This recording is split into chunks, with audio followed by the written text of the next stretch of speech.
स्वागत है आप सभी दर्शकों का। आज मैं प्रयागराज के नैनी में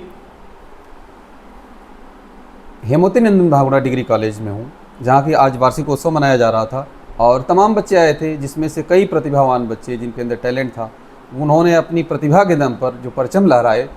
तो उनका जो नाम जब लिया जा रहा था तो मैंने अपनी डायरी में लिखा, उसी में से ये एक बहन जो है, जो कि अमृता सिंह, जिन्होंने कि हेमवती नंदन भागुड़ा डिग्री कॉलेज में गोल्ड मेडल, और जो रज्जू भैया स्टेट यूनिवर्सिटी है जिसमें कि 650 कॉलेजेस हैं, उसमें से ये टॉप सेकंड जो है फिलॉसफी में इन्होंने पोजीशन हासिल की, जिसके लिए जो हमारी महामहिम राज्यपाल जी आनंदीबेन पटेल जी ने सिल्वर मेडल से नवाजा था।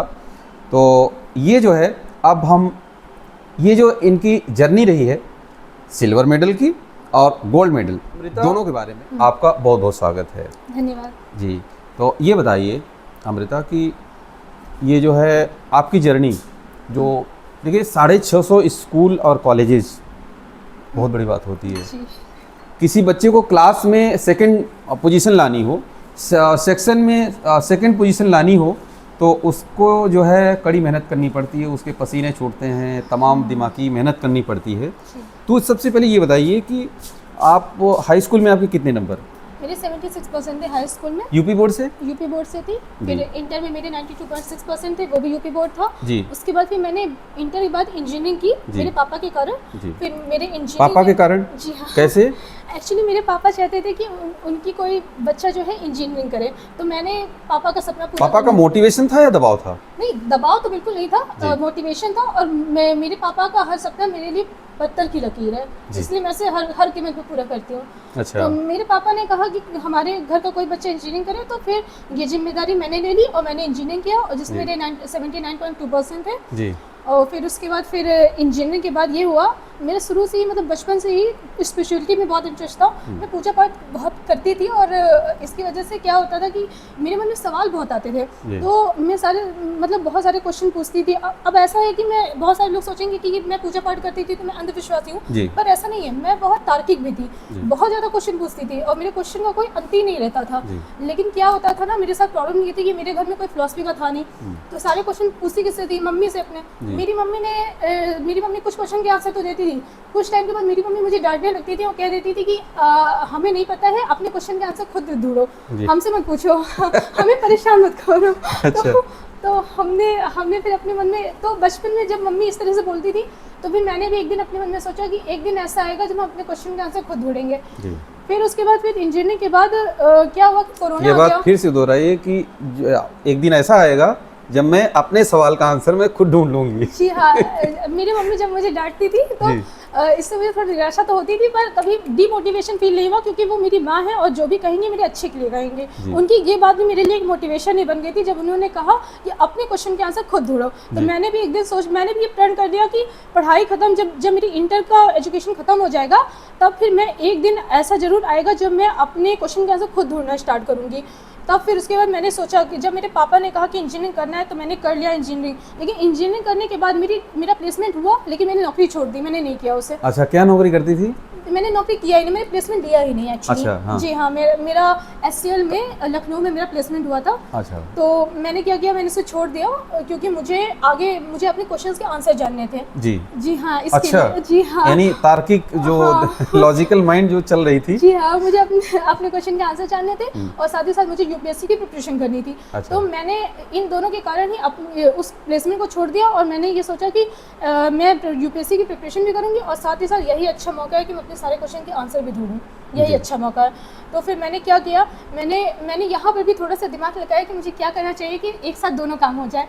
तो मैंने क्या किया कि मैंने अपना ऑप्शनल सब्जेक्ट UPSC में फिलॉसफी ले लिया। अच्छा। जी हाँ। तो मैंने ये किया, तो फिर मैंने अपनी मम्मी को जाके बताया कि मम्मी मैंने फिलॉसफी लिया है ऑप्शनल सब्जेक्ट के रूप में। तो मेरी मम्मी ने कहा तुम पढ़ पाओगी? तो हम कहे हाँ मम्मी, हम पढ़ लेंगे, मुझे पूरा विश्वास है। तो मम्मी ने कहा ठीक है। तो फिर मैंने कहा कि मम्मी मुझे आगे फिलॉसफी के बहुत क्वेश्चंस हैं जो मेरे मन में, मुझे उसके आंसर जानने हैं, मैं MA कर लूँ क्या? तो मेरी मम्मी ने कहा कि तुम कर पाओगी, तुम क्या कहते हैं, मैनेज कर पाओगी ये सब? तो मैंने कहा नहीं, हम कर लेंगे, मेरा ऑप्शनल सब्जेक्ट है, हम कर लेंगे। तो कहीं ठीक है, तुम जाओ करो। फिर उसके बाद फिर जब करना स्टार्ट किया तो क्या हुआ कि उस समय पर भी मेरे साथ बहुत प्रॉब्लम थी, क्योंकि क्या होता था कि फिलोसफी के क्वेश्चन में इतना घुस गए थे हम कि हम खाना पीना सब भूल जाते थे, यहाँ तक कि सोना भी भूल जाते थे। अच्छा। और मेरी मम्मी बहुत डांटती थी। इवन एक टाइम ऐसा आया था जिसकी वजह से मेरी तबीयत भी काफ़ी ख़राब हो गई थी और मम्मी को मुझे डॉक्टर को दिखाना पड़ा था ले जाकर। उसकी वजह से मम्मी मुझे बहुत डांटी थी और पापा से भी मेरी कंप्लेन की थी कि ऐसे करती है, खाना नहीं खाती है, टाइम से सोती नहीं है, न जाने कौन से विचारों में खोई रहती है, क्या सोचती रहती है यही जाने। लेकिन अब मम्मी को क्या बताओ क्या सोचते रहते हैं। तो मैंने कहा कि मम्मी अभी तुम समझ नहीं पाओगी हम क्या सोच रहे हैं, एक दिन ऐसा आएगा जब तुमको दिखेगा कि हम क्या सोच रहे हैं। तो फिर मम्मी ने कहा कि देखते हैं, उस समय ही बताएगा। हम कहे ठीक है। फिर यही हुआ कि मैंने एमए अपना कंप्लीट किया और फिर जब मेरा नाम आया और राजू भैया यूनिवर्सिटी से मुझे कॉल आई कि मेरा नाम सिल्वर मेडल के लिए आया है, एंड आई वॉज शॉक्ड कि वाकई में मतलब मैंने इतना एक्सपेक्ट नहीं किया था। और फिर आ गया और मेरी तब यूपीएससी प्रिपरेशन मेरी अभी चली रही है जी। हाँ बस। तो ये बताओ बहन जी, अमृता की ये जो बीटेक आपने किया वो कहाँ से किया था? United institute of technology Prayagraj. अच्छा, तो ये अब जब आप यूपीएससी की तैयारी कर रही हैं तो हाँ। आपको क्या लग रहा है कि बहुत सारे जो यूपीएससी टॉपर्स हैं, जो बहुत सारे यूपीएससी जो क्वालिफाई किया है जिन लोगों ने, बहुत सारे ऐसे लोग हैं जो साइंस या बीटेक या एटीएंस हैं, उन्होंने क्वालिफाई किया है, तो ये आपको कितना मदद कर रही है बीटेक तैयारी में? बहुत हेल्प कर रहा है, बहुत। इसने मेरे कितने सारे सवालों का जवाब दिया। सबसे बड़ी बात यह है कि इसने मुझे मेरी लाइफ में ना क्लैरिटी दी। मेरी लाइफ में ना कंफ्यूजन बहुत थी, बहुत सारी चीज़ों के लिए कंफ्यूजन रहती थी, स्पेशली जब लाइफ में निर्णय लेना होता था इंपॉर्टेंट, तो समझ नहीं आता था कौन सा निर्णय लेना है कौन सा नहीं। अब देखिए, आप 4 लोग से जाएंगे, 4 तरह के सवाल, 4 लोग से सवाल पूछेंगे तो वो 4 तरह के सजेशन देंगे आपको, और इसमें आप और उलझ जाएंगे। तो मैंने सोचा कि ये सब करने से तो अच्छा है कि अपने अंदर क्लैरिटी ले आओ और ये देखो कि हमारी प्राथमिकता क्या है, हम क्या चाहते हैं। और यही नहीं, मतलब हम ये भी सोच रहे थे अपने मन में कि हमें सिर्फ ये नहीं देखना है कि हम मतलब अपने करियर से क्या चाहते हैं। करियर तो हम अपना बना लेंगे, लेकिन हमको ये भी चाहिए कि हमें अपने जीवन से क्या चाहिए। मतलब मुझे सिर्फ आर्थिक पूर्णता नहीं चाहिए थी, मुझे मानसिक पूर्णता और आत्मिक शांति भी चाहिए थी। ये मेरे लिए बहुत महत्वपूर्ण था, क्योंकि इस चीज़ ने मुझे जीवन पर डिस्टर्ब किया है, तो मुझे इसका महत्व पता है क्या है। यानी अध्यात्म और पढ़ाई, जी हाँ, सेवा और अध्यात्म, जी हाँ, दोनों एक साथ चलेगा, दोनों एक साथ मेरे जीवन चलेगा। क्योंकि मैंने हमेशा खुद को एक कर्मयोगी के रूप में देखा है। मैंने अर्जुन को अपना आइडियल माना है। अर्जुन आपके आइडियल हैं? जी हाँ, और कृष्ण भगवान मेरे आराध्य हैं। क्या बात है। जी हाँ। अगर ये आप बहुत बड़ा मोटिवेशन, जो लोग वीडियो देखेंगे ये, तो आप बहुत बड़े मोटिवेशन होंगे हमारे जो उनके लिए, जो बेटियां अब सिर्फ मोबाइल में, जो बहन भाई सिर्फ मोबाइल में अपना जीवन रख लिए हैं, और इस जो गोल्डन समय है, आपने गोल्ड मेडल पाया है, तो ये गोल्डन एज है, ये आप जो है गोल्डन एज में गोल्ड मेडल पाया सर। तो इसका महत्व जो है लोग समझेंगे और अपने गोल्डन टाइम को लोग सही यूटिलाइज करेंगे तो वो भी गोल्ड मेडल पा सकते हैं। आपने अपने सवालों का जवाब, कई सवालों के जवाब खुद पा लिए। जी हाँ। और कई ऐसे सवाल हैं जो कि अभी बाकी हैं, उन सवालों के जवाब क्या नाम बताया आपने? अमृता को अभी कई सवाल खुद से मिलेंगे जब ये यूपीएससी क्वालिफाई कर लेंगे। बिल्कुल। तो बहन अमृता, आपको बहुत बहुत शुभकामनाएं, और आप दिन दुगना रात चौगुना तरक्की करें, और जल्दी से हमें ये भी सुनने में मिले कि आप जो है यूपीएससी क्वालिफाई की हैं, और तब मैं दोबारा इंटरव्यू करने आऊँगा आपका। बिल्कुल, बिल्कुल। ठीक है। हाँ। आज का ये दिन ऐतिहासिक दिन होगा आपके लिए, ये इंटरव्यू का। और सर ये बताइए सर कि इस प्रकार से जो बच्चे हैं उनको किन बातों का ध्यान रखना चाहिए सर, बहुत संक्षेप में, कि जो बच्चे हैं जो तैयारी कर रहे हैं, और जैसे ये बेटी जो है अमृता यहाँ तक पहुँची है, कैसे पहुँचा जा सकता है सर? देखिए, जैसे कि अमृता ने बताया जी, अमृता हमारे जी नैनी कॉलेज को आई कैसे, ये आईएएस की कोचिंग जो है ब्रह्म आईएएस में कर रही थी जी। तो वहाँ पे डॉक्टर अतुल मिश्रा जी हैं, तो इसने बताया मुझे फ़िलॉसफी से करना है जी। तो योग टीचर बताइए सर कहाँ से करूँ, इलाहाबाद यूनिवर्सिटी से करूँ, कहाँ से करूँ? उन्होंने कहा नहीं जाइए, हेमवती में जाइए, वहाँ पे डॉक्टर इंदु प्रकाश सिंह हैं, क्योंकि मेरे कई लेख वगैरह उसमें पब्लिश हो चुके थे जी। और मैं इलाहाबाद यूनिवर्सिटी का बीए का भी टॉपर हूँ। अच्छा। सारे कॉन्स्टिट्यूट कॉलेज मिला करके जी। एमए का टॉपर हूँ जी। और बेस्ट स्टूडेंट का जो अवार्ड होता है chancellor medal Allahabad university Oxford of the east जी, सिर्फ एक को मिलता है जी। वो मुझे मिला हुआ है जी।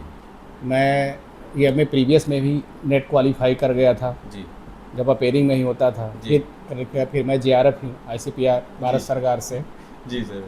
तो मुझे बहुत अच्छा लगा ऐसे बच्चों को कि हमारे यहाँ फिलहाल में जो भी बच्चे हैं उसमें ज़्यादातर BTech वाले आते हैं। अभी PPM से बच्चा आया है, वो MSc AG करके आया है। कुछ बच्चे ऐसे आते हैं जो नौकरी छोड़ के आते हैं, तो उनको लगता है कि भौतिक उपलब्धि तो मिल गई, लेकिन अभी जैसे अमृता के साथ है कि जो लोग जीनियस लोग होते हैं, तो जीनियस के साथ एक दिक्कत होती है कि वो थोड़े संतुष्ट नहीं होते हैं। जीवन और जगत के जितने रहस्यमय प्रश्न हैं उनका समाधान चाहते हैं, क्योंकि उनको मालूम है कि भौतिक उपलब्धि कुछ भी मिल जाएगा। IAS भी बन जाएगी, IPS बन जाएगी, IAS भी सुसाइड कर रहा है, IPS भी सुसाइड कर रहा है, रोज़ भरा हुआ है अखबार। ठीक है, मतलब जिसे कहते हैं सफलता के उच्चतम पायदान के बाद भी लोग तनाव और डिप्रेशन में जा रहे हैं। तो अमृता स्वयं और इसके सराउंडिंग में जो लोग भी होंगे, जैसे पूरी दुनिया में आप गूगल पे सर्च कर लीजिए, कोई भी दार्शनिक ने कभी आत्महत्या नहीं किया होगा। मैं बहुत दिन से सर्च कर रहा हूँ, आज तक नहीं मिल रहा है। तो स्वयं भी नहीं करेगा, दूसरे को नहीं करने देगा। क्योंकि वही अमृता की पढ़ाई और आध्यात्म जी दोनों साथ, जैसे आपने कहा कि हम अर्जुन को आइडियल मानते हैं और भगवान कृष्ण की पूजा करते हैं। जी हाँ। आराध्य हैं भगवान कृष्ण। तो सर गुरु बिन होई न ज्ञान, आप नहीं, इसको अच्छा प्लेटफॉर्म मिला है क्योंकि हमारे यहाँ की लाइब्रेरी बहुत रिच है और फैकल्टी भी, चूँकि हम लोग सब लोग इलाहाबाद यूनिवर्सिटी से ही पढ़े लोग हैं जो यहाँ पे पढ़ा रहे हैं, तो इसलिए इनको एक अच्छा माहौल भी मिला। आप जैसे गुरुओं का मार्गदर्शन मिला, जिसकी वजह से ये बेटी जो है ये रास्ता चुना है और अच्छे मुकाम। क्योंकि हम लोग अपने बच्चों से पूछते हैं कि तुमको नंबर कितना चाहिए, टॉप करना क्या करना है, तो हम लोग जो टेक्स्ट बुक प्रेस्क्राइब करते हैं, अमूमन बहुत कम यूनिवर्सिटीज में लोग करते हैं। जैसे इंडियन फिलासफी पढ़ना है तो आप कहीं भी पूछ लेंगे, कोई जल्दी राधा कृष्ण का नाम नहीं लेगा। हम लोग कहते हैं राधा कृष्ण से शुरुआत करो, टाटा यस राधा कृष्णन से, वो हाइट है एकदम, क्लाइमैक्स है। आप ऐसी किताब पढ़िए ही मत, है ना, उलझ जाएंगे साधारण लेखकों के। तो इससे एक सोच डेवलप होती है ना। IAS वगैरह में भी जैसे जो फिलॉसफी वाला लिख देता है, तो इस ज़माने में फिलॉसफी का पूरा आधिपत्य हुआ करता था। अब तो दौर ख़त्म हो गया, अब तो IITians आ रहे हैं, मेडिकल वाले आते हैं। जी सर। लेकिन अगर मानविकी सब्जेक्ट से कोई टॉप करता था तो फिलॉसफी वाले ही करते। जी सर, बहुत बहुत धन्यवाद सर आपका। और बहन अमृता ये बताओ कि अब लास्ट में आपसे एक सवाल बहुत संक्षेप में, कि जो प्रदूषण बढ़ रहा है, हम बिल्डिंग बना ले रहे हैं, अभी आप UPSC क्वालिफाई कर जाओगी, आपने अभी भी 650 स्कूल में कॉलेजेस में आपने टॉप सेकंड पोजीशन हासिल किया है, लेकिन जो हमारे जीवन को बचाने के लिए जो ये प्रदूषण दिन पर दिन बढ़ रहा है, इसको नियंत्रण करने के लिए क्या आपके दिमाग में चलता है क्या? देखिए, यहाँ पे मेरा ये मानना है कि मुझे लगता है कि बहुत सारे लोग हो सकता है मेरी बात सुन के बुरा मान जाएंगे, पर मुझे ऐसा फील होता है कि हमारे देश में सिविक सेंस की थोड़ी कमी है। ठीक है, तो मुझे ऐसा लगता है कि हमारे देश के लोगों को जापान से सीखना चाहिए। जापान के लोगों में सिविक सेंस बहुत ज़्यादा है, कि उन्हें पता है कि जैसे उनके यहाँ क्या होता है कि उनके यहाँ ट्रैफिक पुलिस उन्हें आके नहीं बोल रही है कि आप जाओ कि आप ना जाओ। अगर सिग्नल आ गया है रेड का तो वो रुक जाएंगे, अगर सिग्नल आ गया है येलो का तो वो रेडी हो जाएंगे, और ग्रीन का आ गया तो वो चले जाएंगे। तो कोई आके बार बार कहता नहीं है कि आप ये करो, आप ये करो। तो उसी तरह हमारे देश के लोगों को अपनी कोई जिम्मेदारी खुद भी समझनी चाहिए कि हमें ऐसा करना चाहिए, ऐसे हमें चलना चाहिए, ऐसा काम करना चाहिए कि जिससे हमारा वातावरण शुद्ध रहे और हम अच्छे से रहें, हम भी स्वस्थ रहें। तो इसके लिए क्या है कि अब मोदी जी क्या है स्वच्छता अभियान शुरू किए हैं और बहुत सारी चीज़ें कर रहे हैं। अगर इसकी कोई ज़रूरत ही नहीं पड़ेगी, अगर लोग अपने आसपास खुद ही सफाई रखने लगे, एक डस्टबिन रख लें और उसमें सारा कचरा डालने लगे। 2 तरह के डस्टबिन रखें, इसमें एक में गीला डालें, एक में सूखा कचरा डालें, और इस तरह से फिर उसको ले जाके मतलब। आप करती हैं ऐसे? हाँ बिल्कुल, हम करते हैं, बिल्कुल करते हैं जी। हाँ, तो आपका बहुत बहुत धन्यवाद, बहुत बहुत शुभकामनाएं, आपने समय दिया, इसके लिए बहुत बहुत आभार आपका। जय हिंद। जो लोग चैनल पर नए हैं, चैनल को सब्सक्राइब जरूर करिएगा और लाइक करिएगा। अगर ये वीडियो अच्छा लगा तो आप इसमें अपनी कमेंट सेक्शन में अपनी राय जरूर दीजिएगा, क्योंकि आपका ये सब्सक्रिप्शन और आपका ये जो कमेंट है वो मेरे लिए बिग मोटिवेशन होगा, ताकि मैं और ही ऐसे वीडियो बनाता रहूँगा। और किस प्रकार की वीडियो देखने हैं वो जरूर आप लिखिएगा। आप सभी का बहुत बहुत धन्यवाद। जय हिंद।